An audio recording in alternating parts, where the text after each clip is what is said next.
ఈరోజు ఉదయం పేట్ బషీరాబాద్ పోక్సో కేసులో బాధితురాలైన బాలిక వాళ్ళ మాతృమూర్తి వాళ్ళిద్దరు నాతో ఈరోజు ఉదయం భయపడుకుంటూ ఏడుస్తూ మాట్లాడారు.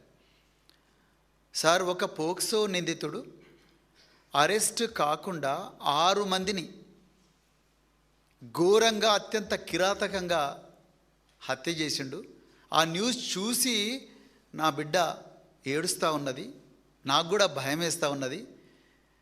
నా బిడ్డను నాశనం చేసిన దుర్మార్గుడు అతను కూడా బెయిల్ మీద బయటకు వచ్చాడు.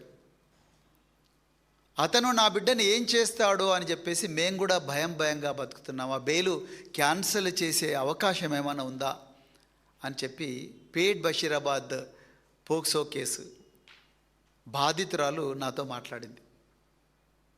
ఇది దయచేసి తెలంగాణ ప్రజలు గుర్తించాలి.